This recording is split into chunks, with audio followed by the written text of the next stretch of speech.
You want to jam out the intro? You said it. This episode is the promised year-by-year spotter's guide to the Porsche 911, the air-cooled one.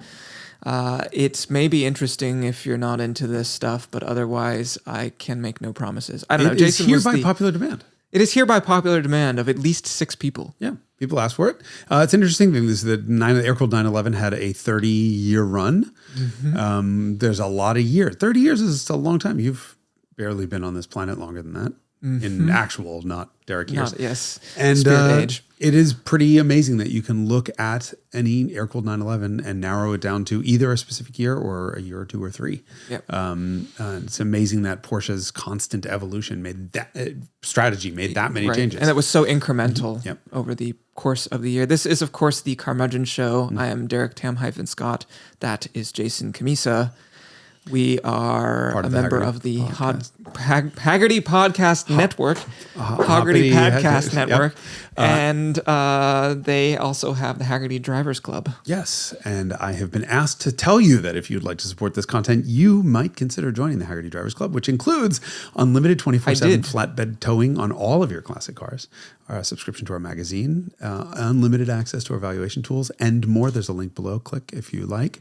Otherwise, stay tuned for us to do the little jingle and Derek to just vomit his brains. Nerd content alert. Sorry. Okay, here's the clap. Great. This one's on you. What?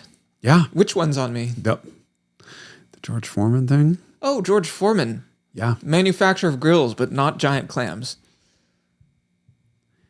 Something. Remember we said last week his car collection's about to hit Haggerty Marketplace.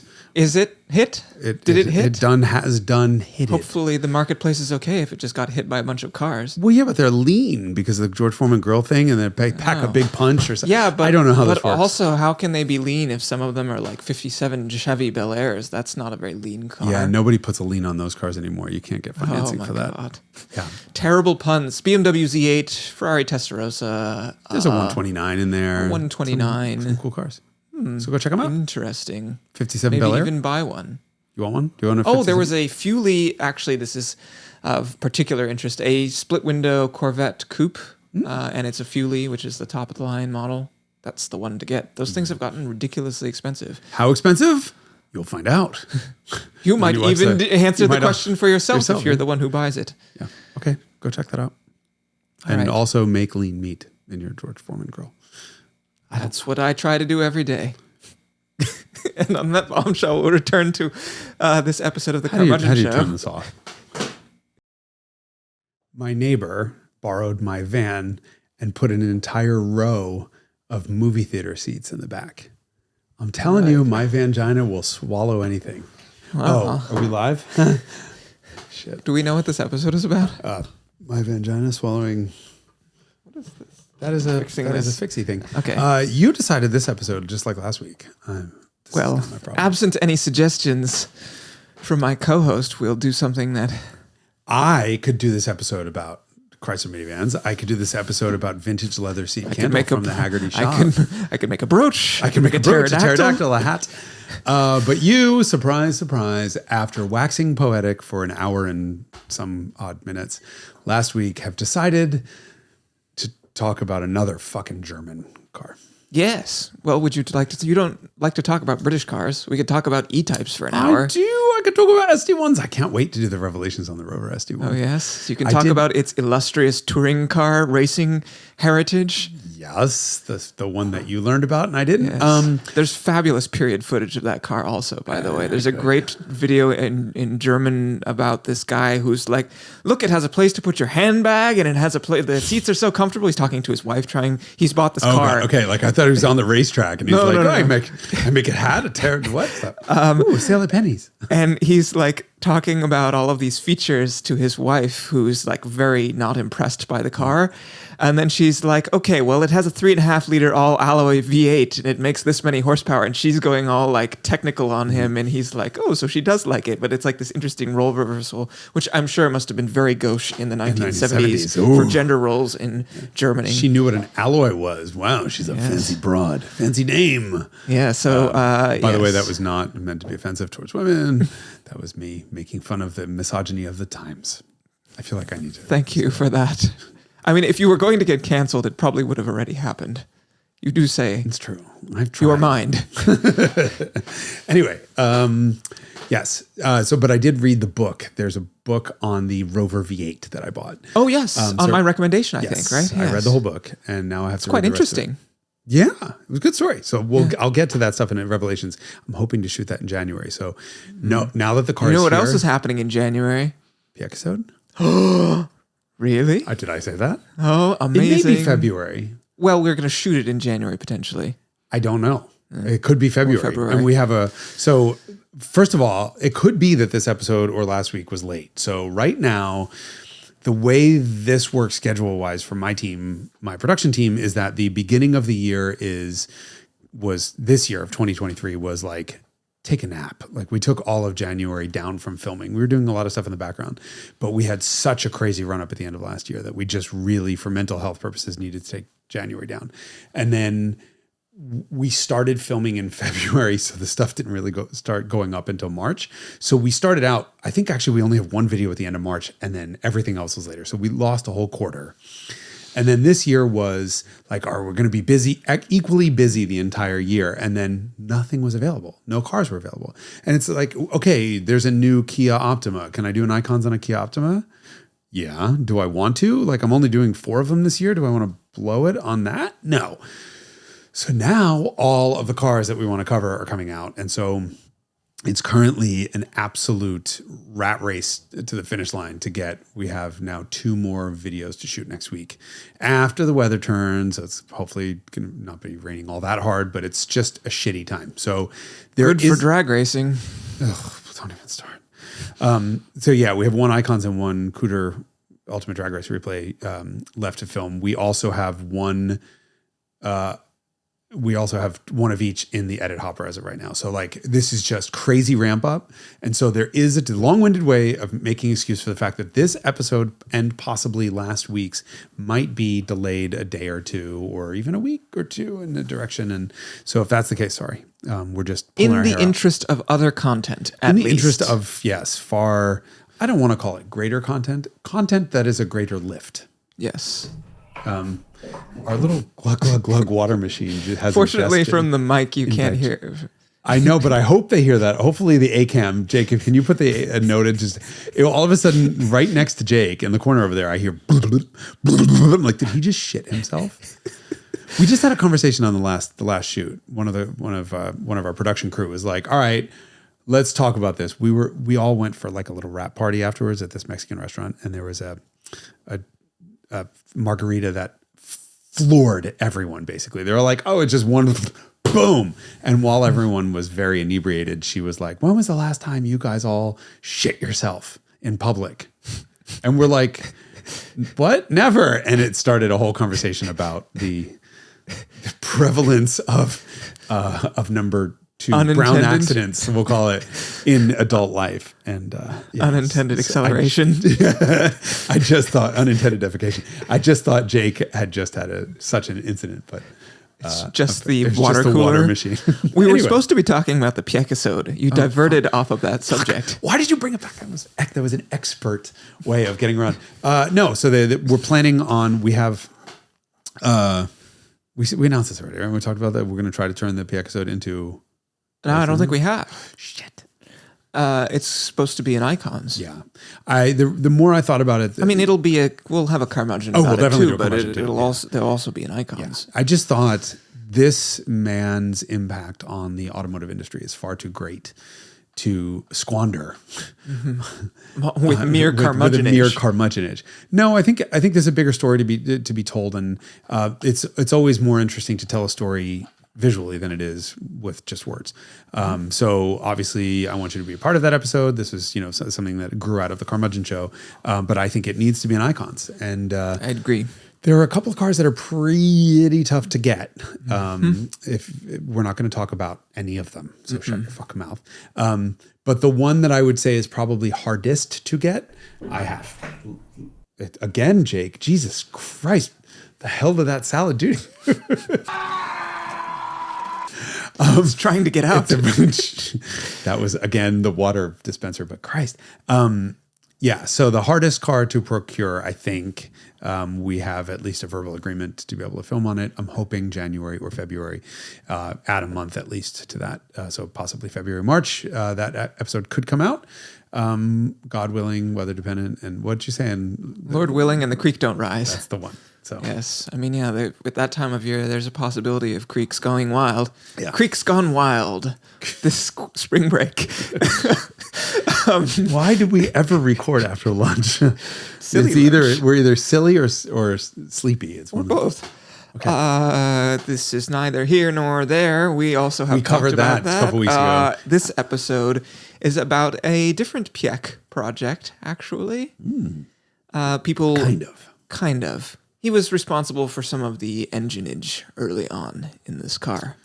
So let them guess. Choice A, Porsche. Choice B, Porsche. Choice C, it's Derek, so Porsche. Choice D, Mercedes.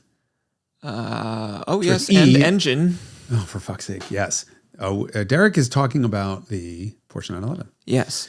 So we did this Air-Cooled 911 episode, and I mentioned there was a possibility of doing a year-by-year spotter's guide.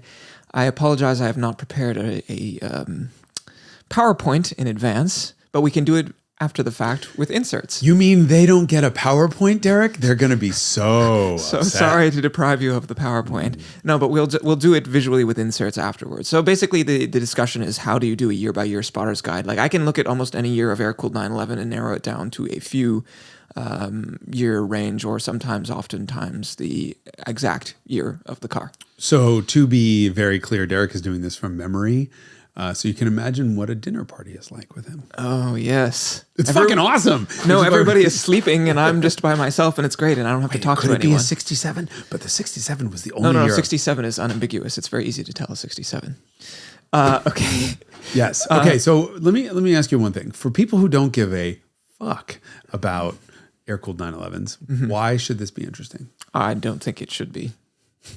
People requested it. I said it. We weren't going to do it, and then people. Yeah, but here's the thing: is I don't know if 50,000 people watch every one of these, or listen or consume every one of these episodes.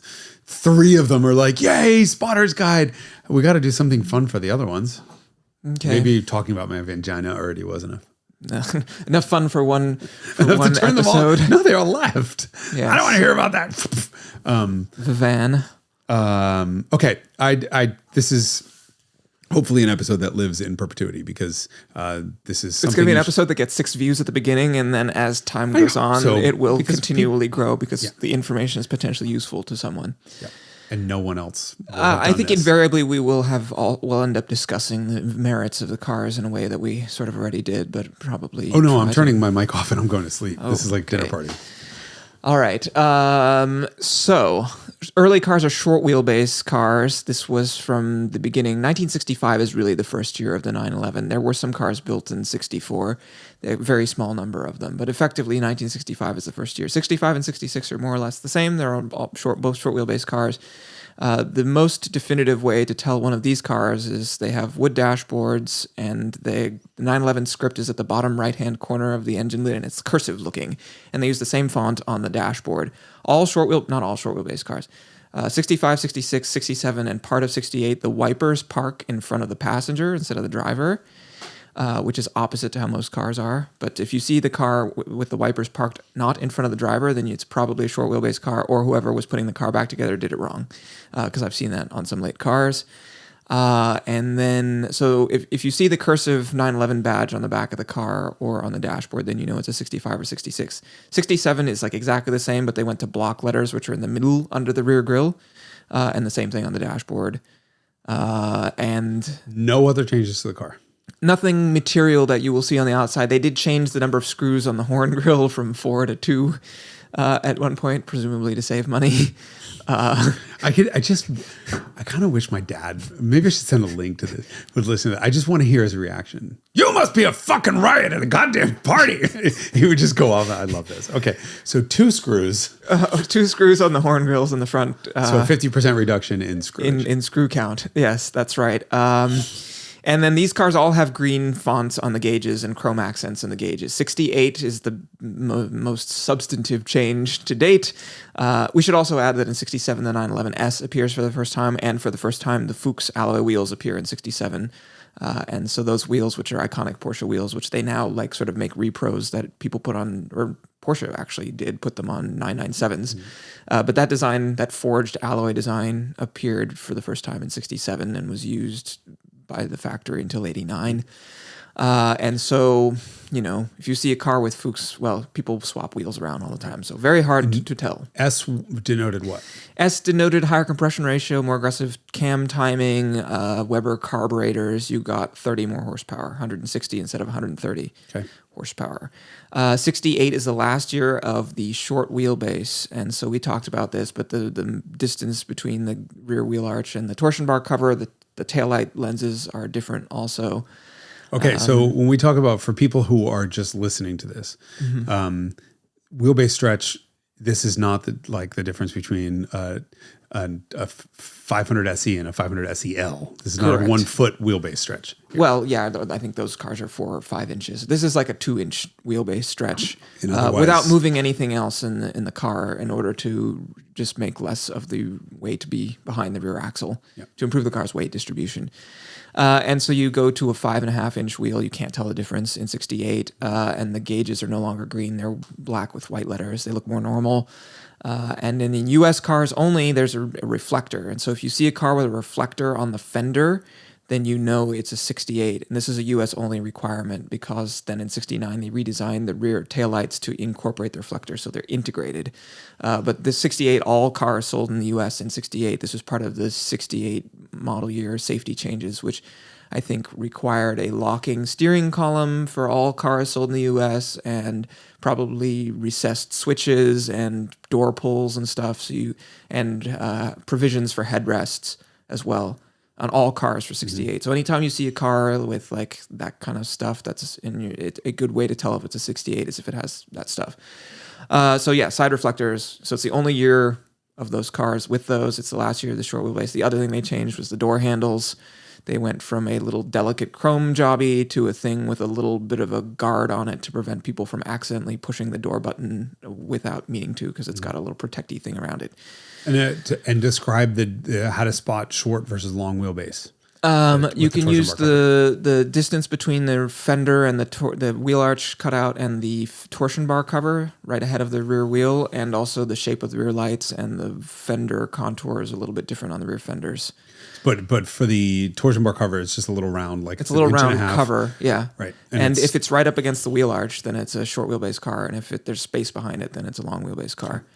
And then those door handles that I described were used in 68 and 69 only. So that if you're trying to identify the year of a car and you look at the door handle and you're like, okay, this door handle was only used in 2 years, 68 and 69, and one of them's a short wheelbase and one's the other is a long wheelbase, then you can definitively identify a car with those door handles model year. Then in 70, they changed to the door handles, which were used all the way until the end of the 964, either chromed or later black painted. And so 69s are easy to tell because of the door handles, but that's kind of the only thing. 69 and 69s plus the 70, 71s look the same besides the door handles. And you get so the other thing that happens in 70 and 71, they went to a 2.2 liter engine, but you can't tell that from the outside of the car. Although at the bottom of the rear windscreen, they originally all had a 2.2 sticker in like an outline of an engine that sometimes people put on cars after the fact, or the originals have disappeared. But that was the only car that ever got that sticker. No change to the exhaust tips or anything that you could tell the difference? Nope. And what else? So if the car has round exterior mirrors, this is a little market dependent, so it's not that reliable. But if it has one round exterior mirror, then you know it is at latest a 71, because they went to a rectangular mirror that was larger in 72. So Then in 72, you have the exterior oil filler cap. This is going to be a really boring episode, isn't it? We've already committed ourselves to it. You did this, but no. This is, I mean, again, if somebody wants to know these things, you're listing them out for them. Yes. For the three of you who do. For all three of us. In 72, it has the exterior oil filler. We've talked about why they moved that to... You need to talk again, because this might be somebody's first time ever learning this. They moved the oil tank inside of the wheelbase to improve weight distribution, and then they put an exterior filler for the oil tank on the right rear fender. And then people kept putting fuel in it instead of oil, and so they moved it again back to the original location in 73. So if it has a right rear flap that looks like a door, looks like a fuel door, then that's a 72. And then the 73 doesn't have that, but the way that you tell a 73 from a 70 or 71 is because it has a rectangular exterior mirror, and a lot of 73s, although not all, but most of them got black front horn grills and black badging. Something else. The block badging, which appeared in 67, was used continuously until 73. And then the Porsche letters become individual letters instead of one piece that's all connected to each other that go across the bottom of the engine lid. In 74? No. They switched from a one-piece Porsche to a individual letters in 67. In 67, okay. Yes. And then if the badges are black and the horn grills are black and the little strips around the turn signals, front and rear, are black, then it's a 73 if it's a long hood. So that's how you tell a 73, although some 73s do have chrome there. But if you see black, you know it's a 73 in that unless location. Somebody's put it back in. Yeah, unless this all applies to cars that are not modified. Of course, if cars are modified, then people mix and match stuff all the time. And so this is one of the reasons why when I see a Singer, sometimes I get sort of annoyed because there are little traits that they mash together on the same car that we're never all coexisting on the same car. And so it's like a weird mashup of characteristics pulled from various decades sometimes that makes it not look like an old car to me, along with a lot of obviously other things like the size of the wheels. Yeah, which they all to us just look like a Beetle. Yes, I know. So these are all the long hood cars. The two major aesthetic differences are short and long wheelbase cars. And then in 74, you get the impact bumpers. We talked about why in 1974 you get safety regulations in the United States that require the car to sustain a 5 mile per hour impact without sustaining any body damage. So Porsche's solution is to put the accordion bumpers, which are used from 74 to 89. So if you see accordion bumpers, you're like, okay, the car's year lies somewhere between 74 and 89. And for those who are not watching, the difference between short or long hood is literally just the length of the front hood. Yeah. Where it protruded further down on the early cars. Yeah, and the type of turn signals lenses that go with that, they are, curved and sort of follow the contour of the body on the long hoods, and they are inset into the impact bumpers on the impact bumper cars.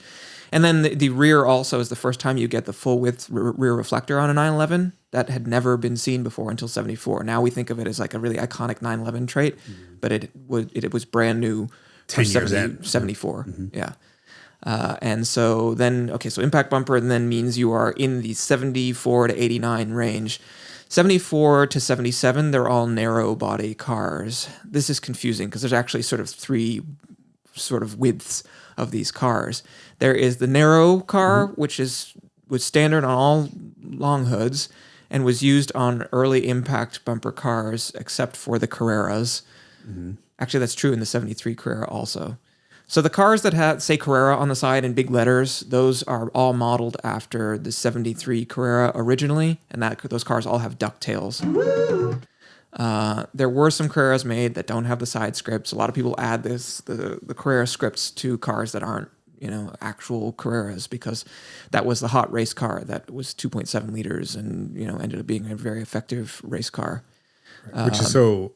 For those of you who are just learning this, annoying that every 911 is now a Carrera. Yes. For the first, until 84, when every 911 became known as a Carrera was basically the GT3 of its era. And this is true of 356s, and it is true of 911s as well. And so in 73 was the first 911 Carrera, model year 73. And this was a car that was built in order for Porsche to keep racing. So This is a very Piëchian, actually. We'll have a little Piëch sidebar here. Porsche wanted to win Le Mans forever and ever and ever. And the biggest cars that they had in terms of displacement that they were racing with were 3 liters up until when the 917 came out. 917 came out in 69. And Porsche was finally like, okay, we're going to try and win Le Mans because we've won every other damn thing with our 3-liter cars, but we just can't win it with a 3-liter car, even though we've tried and gotten quite close a couple of times. And so Ferdinand Piëch, who is now running the motorsports department at Porsche, says we got to do a clean sheet design of just basically what we would now think of as a prototype, in the sense that it's just very untethered and not restricted by category limits. And so this is I guess technically there was a 5-liter displacement limit, but obviously there's a huge difference between a 3-liter car and a 5-liter car. And this is what, the big dogs were all running. And so they said, we got to come up with a car that displaces that kind of displacement. That means it's got to have more than 6 cylinders. They were running 3-liter, 8-cylinder cars. So they made a flat 12. And it was deeply expensive. The car was wildly sophisticated. And once they figured out how to manage the aerodynamics of the car so that it was drivable at high speed, the car was like basically unbeatable. And Ferrari was a little bit on the back foot when Porsche came out with this thing. And so the Ferrari's equivalent, the 512, was never really anywhere close for the most part to the 917s. And so they won them all twice with the car, and then for 72 or 73, they went back to a 3-liter limit, and so the 917 became useless. It was no longer competitive. And so Ferry Porsche is like, what the fuck? We spent this huge pile of money. We did win Le Mans twice, but this was a deeply expensive endeavor to win Le Mans twice. And Ferry Porsche was pretty cheap, and Ferdinand Piëch is like, spend whatever it takes to pulverize everyone. And so this is what leads to this, I think it was 1970, there was like a family meeting, knockdown, drag out, where the Porsche family is like, no more Porsche people can have management roles at Porsche. We will hire people like a real company who are professionals who do jobs like CEO and management roles.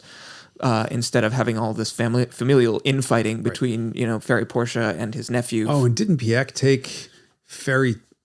I think Piëch cheated. Fucked Ferry Porsche's wife or something, and then married her. Like it was bad. It wasn't just like a little bit of like TV drama. Like it was genuinely cousins at each other's throats. Yes. Wow. Okay. Yeah. So that's bad news. So this is why Piëch leaves and eventually ends up at Audi and Volkswagen. This is why Porsche's son, Alexander Porsche, Buzzi, starts Porsche Design. So when you see luggage and pens and shit with Porsche on it, it's his son's company that he started as a result after he left Porsche, the car maker, because he designed the 911, the aesthetics of the 911. And so that company was founded as a result of Ferry Porsche being like, everybody out. I'm turning this car around and we're all going home, is effectively what happened. And so the Carrera RS, the reason why the Carrera RS relates to that is that was what they were left with after the 917 became no longer competitive. They were like, well, we have the 911. I guess we can go racing with that. And so they made the hottest 911 they could and then homologated, sold them to the public. They had to build 500 of them, and they're like, this car is so iconic now, and it is, I think, not unequivocally, to me, it is the best driving 911. It is the 911 I most enjoy driving, is the 73 Carrera. And so they created it basically being like, okay, we're going to give it a little more displacement, more aggressive cams, and like sort of just hot it up as much as we can, and then hope we can sell 500 of them so we can go racing with this thing. It's a road car derived car, but we'll do the best we can. And then it, of course, against all odds, beats some prototypes. And I think it's Sebring when it first raced, and then it won the Targa Florio against like full on prototypes. Like think about that for a moment. Now, if a 911 derived car went out and just was like beating LMP cars at races. I mean, it's almost believable because 911's race history at this point is just so ridiculously good. Yeah. But yeah, so that's why the 911 RS was such a legend. And they were like, I hope they made it 10% more expensive than the 911S. And they said, I hope we can sell 500 of these things. And they made executives promise to buy some of them because they were worried about not selling 500 of them. But they like sold out instantly at the Paris Auto Show in 72 when it came out. And then they made 500 more of them because there was so much demand. And then they made 500 more after that because there was so much demand, even though they made the car for a few months only. History repeating itself with the 911R and the 991. Yes, exactly. And so these cars, are now $500,000, $600,000, $700,000, and against the 911S, which is $150,000 to $250,000. So it's twice as much money now. So anyway, that's where the Carrera thing first appeared in 911 land. And then they basically, when the impact bumper cars came out, they kept making the same car, same engine, same everything. It just got impact bumpers in 74.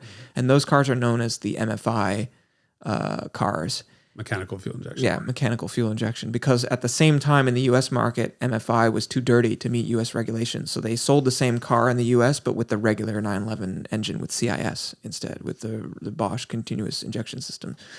And so the Euro 74 and US 74 cars are quite different, which is why they're valued so differently. Just fuel injection or cams and probably state of tune is less. I mean, one of them is a 2.7 liter car making 210 horsepower, and the other is a 2.7 liter car making like 170 horsepower. So like substantially different character in those cars. And so those cars were sold in 74 and 75 in both the US and Europe with the different fuel injection system. But they look the same. They both have impact bumpers. They both have Carrera scripts. They both have tails on them. 74 is a ducktail. 75 is the Carrera whale tail. So that's the first time the whale tail appears on a road car, which is the sort of precursor to the 930 turbo T-tray tail. So if you see a car that says Carrera on it and it's a real car, it's either 73, 74, or 75. And they did make 113 of them in 76 for Europe only. So it could be a 76. And then you can tell 73, 74. You can tell 73 because it's a long hood. You can tell 74 because it's got impact bumpers and a ducktail. And then 75 and the 76s that they made will have a whale tail. Okay. So that's the Carrera thing. And then the Carrera gets basically replaced by the turbo when it comes out as the top drawer 911. That was how the model line kind of fit together. So 74, 75, 76, 77 are all impact bumper cars that are narrow. The Carreras have wider rear flares to accommodate, actually a 9-inch wheel will fit under there, but from the factory they were usually 8s. Same body, just different fender bolted on? Yeah, same. Okay. It's not bolted. The 73s and 74s were butt welded. Which is like they cut off the wheel arch and then welded a new one on. And then partway through, they started making a whole fender in that dimension because they realized they were going to have to build a substantial number of these things.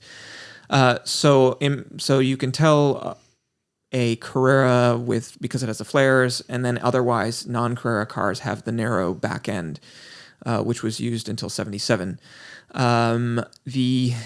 God, this is so monotonous. I'm so sorry. No. All right. Turbos used narrow. No, turbos are all the big flares. Okay. So bigger than the Carrera because front and rear flares. These are the crazy looking, really like just outrageous. Those are very easy to recognize. And this was, pioneered by the race cars. This was pioneered by the naturally aspirated 3-liter Carrera, which they made 55 of, I think, for street cars. But that was actually the first place that those big flares appeared. For road cars, and then they used it on the RSR, the 73 RSR as well, and that was just to fit more tire. And so, how do we tell all the mid-years, 74 to 77 apart? 74s, there's like very small things, like there's this dark blue upholstery that's almost black that was only used in 74. If there's chrome trim on the fog lights, if the car has fog lights, then that's a 74 also. If they did this kind of continuously. They used chrome actually even until the SC. So that's the chrome window trims will potentially also start to be an indicator. Then in 75, they painted the side mirrors black. 76, a new mirror appears, which is used from 76 to 91.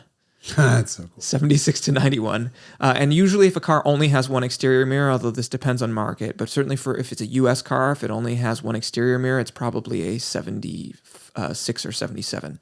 So if you see the later style mirror, the flag mirror, people call it, that has it's painted body color and it has a black rubber trim around the trailing edge of it, that appears in 76. So 76, 77, I think those, going off the top of my head, they're visually identical to each other. But 78 required both mirrors? 78 in the US, usually they get 2 mirrors. This is when the SC appears. The big differentiator for 78 is those rear flares that were previously restricted to the Carrera are now standard on all cars. So the medium body. Yeah, this is medium body, but this becomes the default for all 911s until the 993 comes out. Is this rear flare that accommodates a 9-inch rear wheel. And so 78 to 83, they all kind of look the same for reasons that we discussed in the previous 911 episode, which is that they were just running the car out while the 928 was supposed to take its place.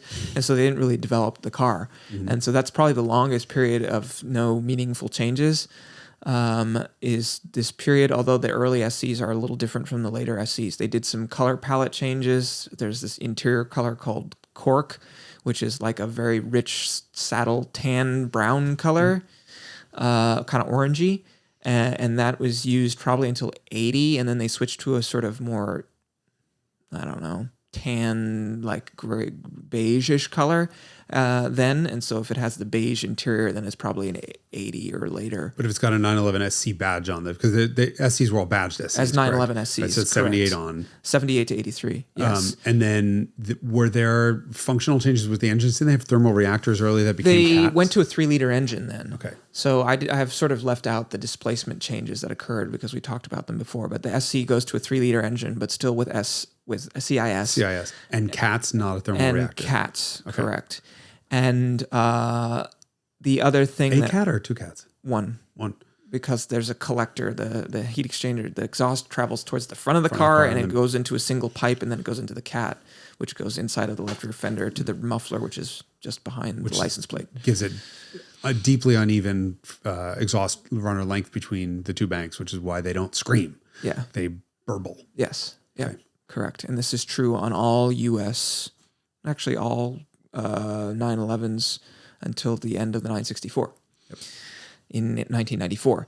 And so U.S. cars all have fog lights, SCs all have fog lights, and the fog lights are attached to the front valence, but they stick out from it. And then when the Carrera 3.2 comes out in 84, then they're recessed.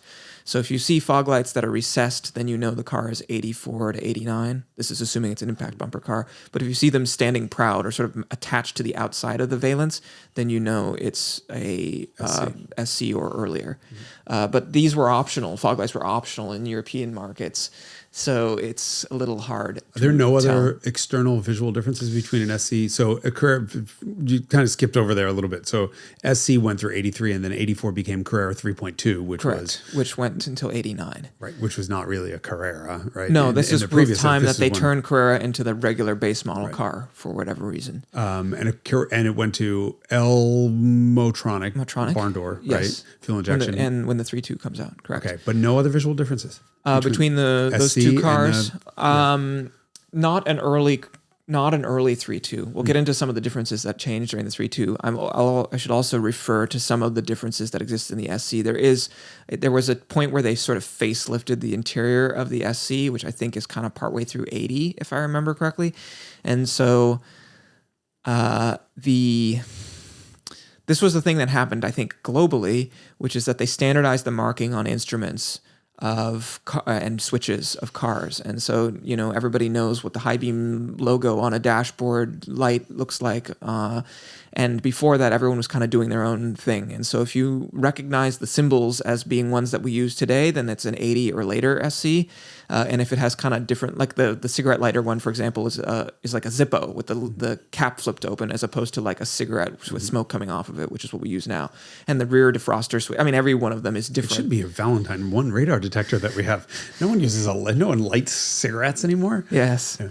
But now sometimes it just says 12V on the little plastic thing instead of the lighter that goes What there. About, weren't 80 and 81 US cars 85 mile an hour speedometers? Yes, that's another way to tell if you can see the speedometer. And they changed the seat design slightly. So the other thing that when the long hood ended, they went to the tombstone seat. This is the seat with the integral headrest that is tall, as opposed to like a little low seat with a headrest maybe attached to the top, depending on what year it is. So those tombstone seats started in 74. Yes. And went all the way through. No, they facelifted that seat in the partway through SC. And the sport seats will have a hinge that extends like halfway up the seat, as opposed to just being attached to the bottom of the seat. I'll insert this. And plus the cork interior color So that's a way to tell an early SC from a late SC. They also gained the horizontal stitching pattern on the headrests when they did that seat change. So that's how you tell a late SC from the early. It's actually, you can see that from the outside of the car too. So that's a little bit definitive for. It's interesting that seat design carried all the way through 996. No, it was a slightly different design, but the same sort of tombstone. The tombstone form factor, yes. Right through 993, through 996, and honestly up 97. Beyond that, yeah. But then they changed the seat design again for 85. So Carrera 32s are actually, there's a way to tell almost every year of them apart. Although 87 and 89 kind of look the same. But they got rid of the SC seat after the 84 model year. So if you see a Carrera 32, which means it has the recessed fog lights with the early style seat, you know it's an 84. And then in 85, they changed the seat to the design, which was used all the way through the 964, and that is a little neater, and it's got a rounded shape to the cutout, and it doesn't have the horizontal pleating or stitching, whatever, at the top of the headrest. And then between 85 and 86, they changed the dashboard to one with larger vents in it that are square or rectangular instead of being angled. And so that's the first year of the new dash. So if you see the new dash, then you know it's an 86 or later Carrera 32. And then in 87, they introduced the G50 transmission, which does not produce any exterior changes. However, the shifter looks different. If it looks like dumb and short and squat and fat, then it's an early car. And if it looks sort of slimmer, then it's a G50 car. And did it inside the car. Reverse moved too, right? Reverse moved from the bottom right corner below fifth to next to first, like a BMW. Mm-hmm. And the exterior change that goes with the G50 is the Porsche reflector on the back of the car had big black letters that went the full width of the reflector until 86. And then in 87, the letters became sort of like the same color as the reflector, so they're much more subtle. And they also are shorter because they put space for an integrated rear fog light, which never was available in the US, but in Europe it was. And so the word Porsche takes up a lot, doesn't go the full width of the back of the reflector anymore because they made space for rear fog lights. So if you see that all red rear reflector, then you know the car is an 87, 88, or 89. This applies to the 930 as well, and this is interesting because the 930 was absent from the U.S. market from 80 to 85. There were no U.S. turbos. Yeah, 930 meaning turbo. Yes, 930 means turbo. So the U.S. got turbos in 74. No, 76, 77, 78, 79. Okay, those were all 4-speeds. They are all 4-speeds, and they are all the 76 and 77 are non-intercooled, and they're 3 liters. And so that means that it has the whale tail, which is the one that sort of curves up at the back. And then to make room for the intercooler, they changed the tail design for 78, 79 when they went to a 3.3 intercooled car. So if it's a turbo and it has the early style rear wing, you know it's a 76 or 77. They were actually badged as Turbo-Carrera in 76, 77 in the US market. I don't know if they did that in other markets. And so then if you see the intercooler tail, then but the SC style separate fog lights, then you know it's a 78 or 79 because it has the old style fog lights but an intercooler, the tail that goes with the intercooler. And then I think partway through they changed the headliner from white to black.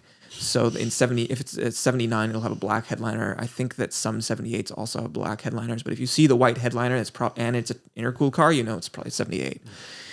Okay. And those cars are all badged as turbo only. And then no turbo 80 to 85. And so what we got in the US during this period, starting in 84, when the Carrera 3.2 came out, was we got a turbo look, which is the turbo flares and usually the turbo tail. That's this option code M491. And it has a turbo suspension and brakes, but no turbo engine. And this was basically people who wanted something that looked like the turbo in the 80s when everyone's all about, Miami Vice and Testarossas and stuff. At least you get the looks of the turbo, even if it doesn't have the turbocharged engine. The lag. Yes, without the lag. It's actually the better car, in my opinion, is the turbo look. And so those cars appear in 84, 85. They sold them all the way through 89, but they started selling a lot less of them when the turbo came back to the U.S. market for 86. And then if you see the car with a turbo with recessed fog lights, you know that it's an 86 to 89. And if it has black Porsche letters on the reflector on the back, then you know it's an 86. And then if it doesn't, then you know it's an 87, 88, or 89. The 89 only turbo was 5 speeds. So if you can see the interior and see the shifter, and if it's the slimmer looking one, then it's an 89. And if it's the doofy looking one and it has the red reflector, then you know it's an 87 or 88. Okay. Exactly. My God. We should talk about headlights as well for the U.S. market. For the U.S. market, initially they had a sealed beam headlight behind a glass cover, and as is the case with Jaguar E-types and many other cars, headlight covers become illegal for the partway through 67 for the U.S. market, because I think probably shit was getting in there, condensation and dirt and stuff, and it was making the headlights less effective. So the U.S. solution is we're going to use standard sealed beam headlights, because that had been around since I think the early 60s or maybe even the late 50s. It might even have been the 40s. Interesting. Okay. I think so. So they remove the headlight cover and create what's called a sugar scoop headlight, which is not very attractive.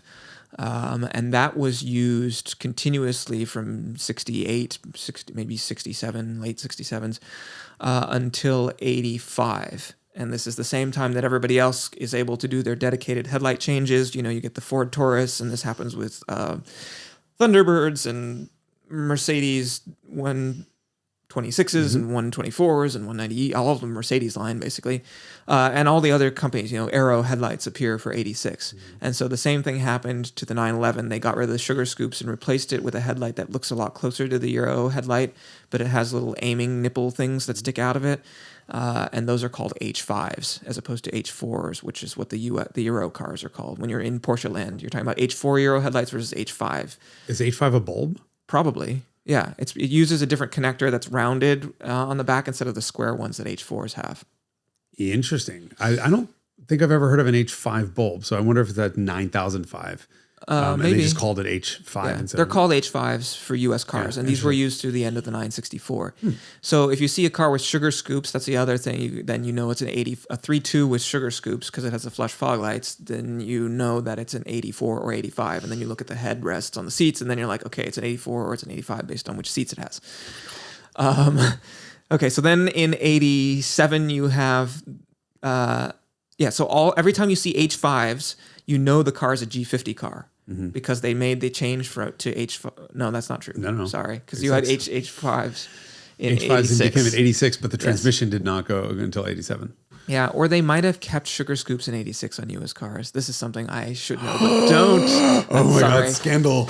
Because I'm almost always, when I see H5s, I always think it's a G50 car. So they might have actually kept the sugar scoops in 86 for U.S. cars, year. Possibly. Yeah. Okay. TBC. So somebody in the comments who is the original owner of a 1986 Porsche 911.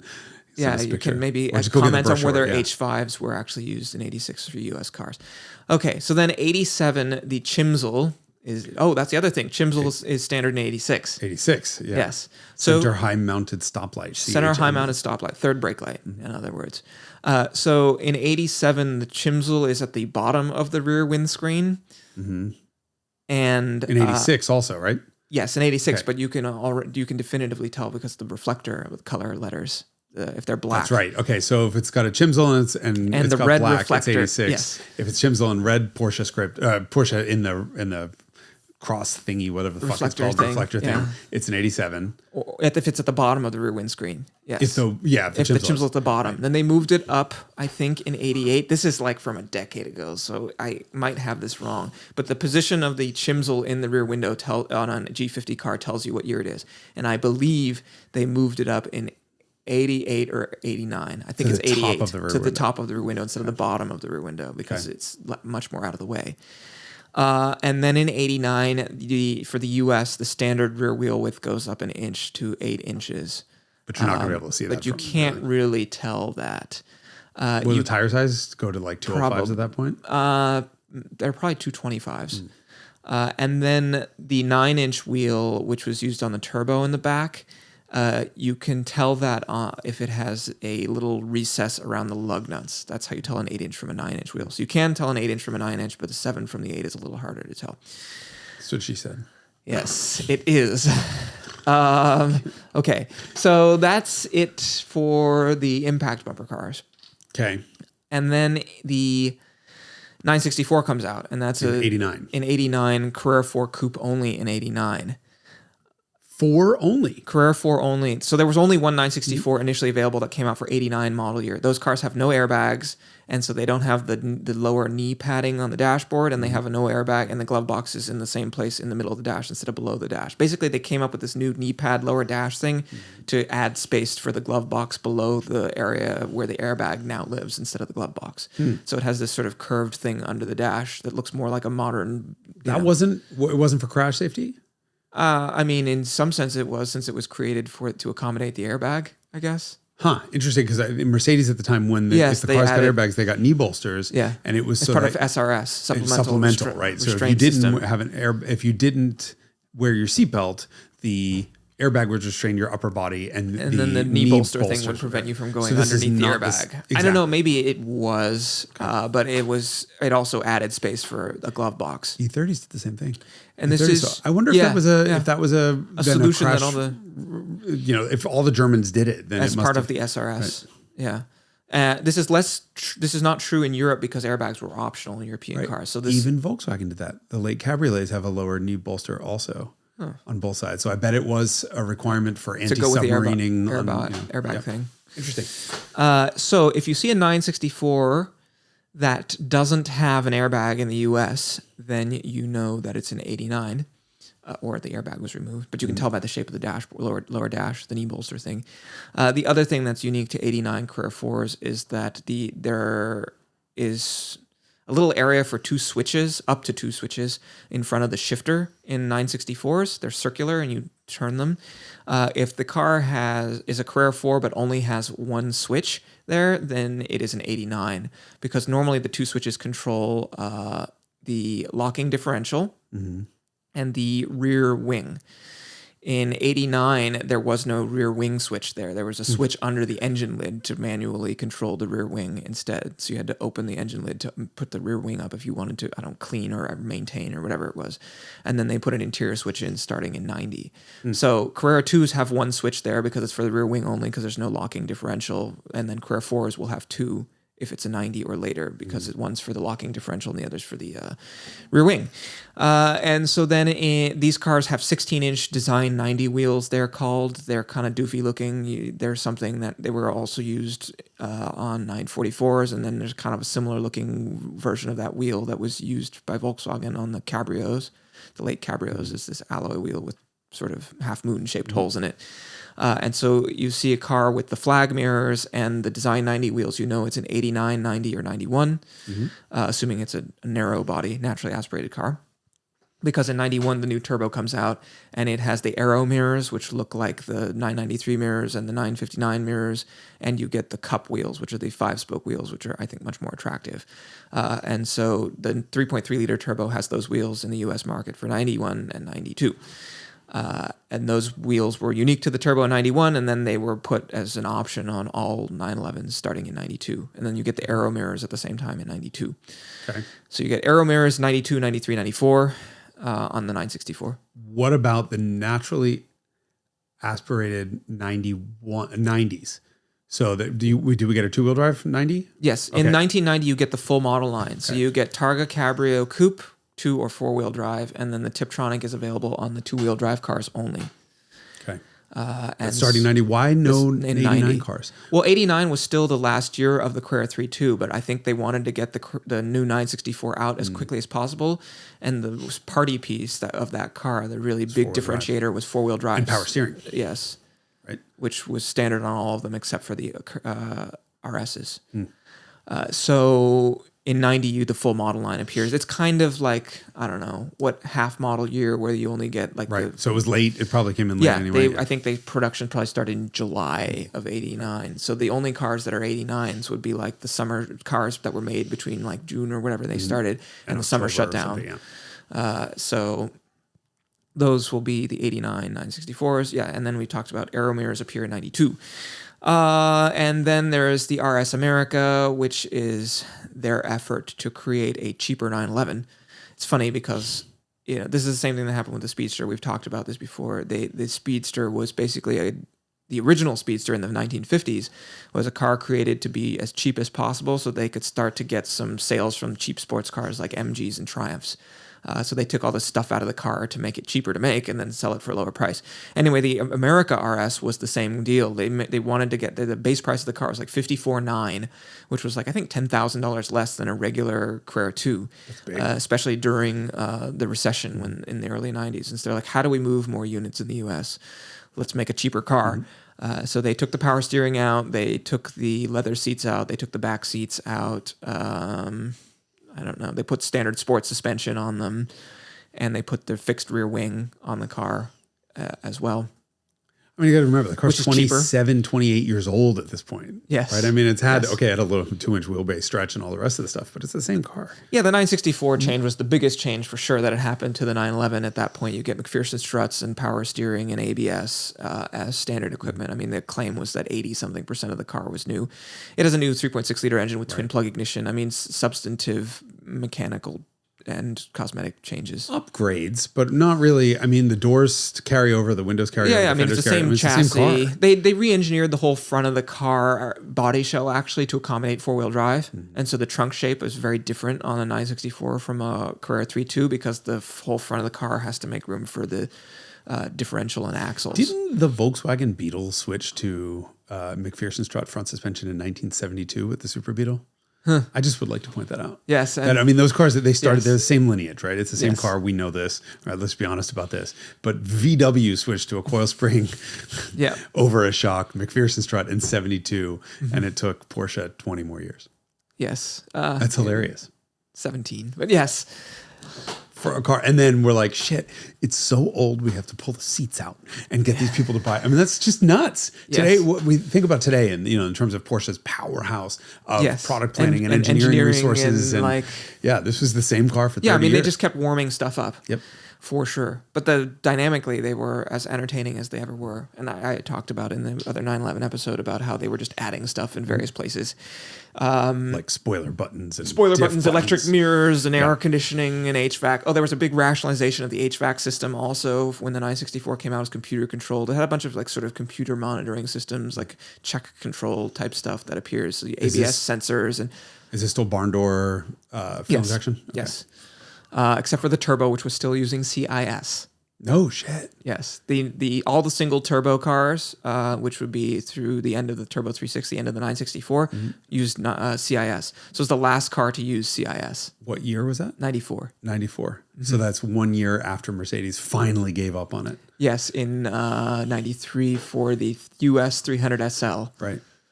That's insane. Yeah. So it's crazy to think that the most, Porsche at that point, and their the turbo, the absolute flagship, top of the line, was the still running last CIS. car to run a 1960s. When did CIS start? 72? No, so late 60s, early 70s. Porsche started in 73, but I think it debuted in Volvo or Mercedes. First, late 60s, early 70s. Either way, though, this is now a very old technology. It's funny that the flagship is the one, much like Mercedes. Well, it's because they were using the same engine. Yes, that old 5-speed transmission, which they kept around for much too long. Exactly.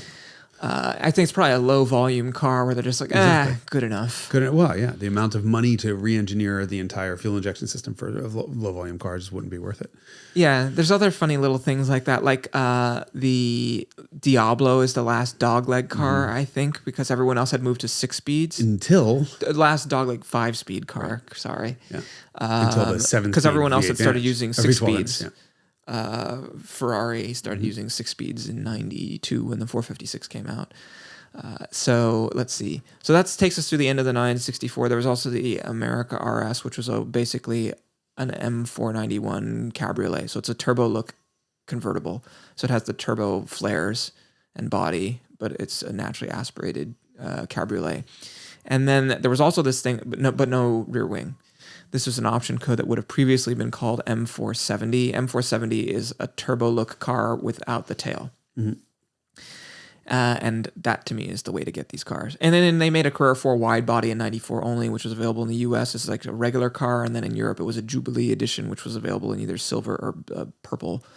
to celebrate the 30th anniversary of the 911. And that was a Europe-only car. But we got basically the same car, but it didn't come in the special colorways, and it was just called a Carrera 4 wide body in 94. This is a predecessor of what became the Carrera 4S with the 993 coming out subsequently. Okay, so then the 993 comes out. It has completely, 95 model year for the US. It has the new styling, which everyone pretty much agrees is the best looking air-cooled 911. Basically, what it was just the same design, just modernized. Yeah, right? new fenders for the first time, since the impact bumper cars raised the bumper height up, front and rear effectively. Fully integrated aero look bumpers that actually follow the contours of the car. Yes, and the sort of headlights are squished back more. The wipers move closer together. The point where they mount to the cowl. Let's see, 6-speed transmission, a new multi-link rear suspension as well instead of a trailing arm setup. And in 95 only, these are OBD1 cars. The coupes have a chimsel, which looks like a little basket handle that is raised. And then on the convertible, they use this throughout the production run of the 993 because there's no rear window to mount the chimsel in. And then in 96, they moved the chimsel to the top of the rear window on 993. So if you see a coupe with the basket handle chimsel, then you know it's a 95. And then I think that the 96s, 97s, and the 98s, what few they made, all basically look the same. 96, the 4S, the wide body car appears. And this car is, again, this is the same turbo look formula. It's the turbo brakes and suspension, wide body, naturally aspirated engine. That was available with 4-wheel drive only. And then a year later, they come out with the 2-wheel drive version, which does not have the turbo brakes, but does have the wide body. Correct. So that is your year-by-year spotter's guide. And then 98, they made a handful of cars. 98 was a handful of cars. Yeah, I mean, I've seen 98 cabriolets, and Turbo S was 98 only. I guess we could talk about the turbos. Twin turbos appear for the first time, and turbo is by default 4-wheel drive for the first time with the 993. And so that car was really like 959 for the masses because it had 4-wheel drive and twin turbos, which were the sort of really exciting technical bits of the 959 just a decade later with almost identical performance as well. And then the Turbo S they got 24 horsepower more from somewhere, and it has 4 exhaust pipes, and it has the 959 style fender vents and like a 2-level rear wing and different projector fog lights and a little lower front valence thing. And they made like 181 of those, and they're very expensive, but probably not worth the cost premium of a regular 993 turbo. And so that to me is like, there's a big dichotomy between the 964 turbo and the 993 turbo because they are so technically different, even though one is 94. They're both 3.6 liters, but one of them is twin turbos, one of them has CIS, the other one has modern fuel injection, and then one is rear-wheel drive and the other is 4-wheel drive. And so the 5-speed turbo, the 5-speed single turbo cars, which would be 89, 90, 91, 92, and 94, and if they made any 93s, those cars are considered to be the like death cars, spicy death cars, which would be maybe more exciting for the traditional enthusiast because you have single turbo lag and you don't have 4-wheel drive. And so if someone said you had to have a 911 turbo, which one would you choose? For me, it's a 3.6 964, but it's a single turbo rear wheel drive car, personally. And that takes us through the year by year. So then now you go to like a Porsche weenie meet, and I can walk around if the car's not modified and someone points me at a car, then I can generally tell within a few years what year the car is. You now know pretty much everything that I do. I've been told everything. I don't know if I know that. I can't absorb it. I mean, that's a lot to come in. You should come up with a matrix where you just sort of like an if-then decision tree. Well, yeah, or just even like, the old the 80s brochures where they would have the options and like the solid dot and the black dot. And so you could just go through like, okay, well, does it have this bumper, this whatever, blah, blah, blah, therefore it has to be an 87. Yeah. You could patent that and people would pay you dozens of cents for that. And you should do a quiz at the end of this episode I'm making more work for you. You should just put random pictures of cars, and people can stop it, stop the the YouTube feed and look at it and decide what it is, and then right before it switches to the next one as a caption, you can put what year it is. You should do that. Okay. I'll see if I enjoy walking around Porsche shows with people and them, especially if the owner is next to the car. And then, of course, look at your 89. How'd you know that? Well, with 17-digit VINs, also you can positively confirm. Cheating. Well, I mean, you guess and then you look at the VIN. Oh, okay. Through the window. H. It's a 1987. Yeah. How do we know these things? Yes. Cool. Okay. Well, now you know. You know, or something. Now you know how to look at an air-cooled 911 and tell what year it is. Approximately, unless it's an SC, then it's a little tough. But you can get and the 964 range is a little it's tougher also. Cool. I'm sorry. My condolences for conveying all that information, burdening you all with that. Next week on the Carmudgeon Show, we go through the ingredients of Derek's iced tea. I'm just totally kidding. Thank you for that. I'm sure people will appreciate it. It'll be the lowest performing episode at the beginning, and then if it's around long enough, then it might potentially, just as people reconsume stuff, then it might end up reasonable. Being the second lowest performing. I'm totally kidding. We're not doing this for the numbers. We're doing this for the love of, for the passion of hashtag never stop autoism. Yes. Hashtag never stop driving and all that. Great. Cool. Thanks for joining us. Next week will be spicier. We promise. We'll find out. Hopefully. Let's do a whole episode on Spotter's Guide year by year on Scirocco's. Is there a year by year variation? Probably. I don't know these things. I'm not you.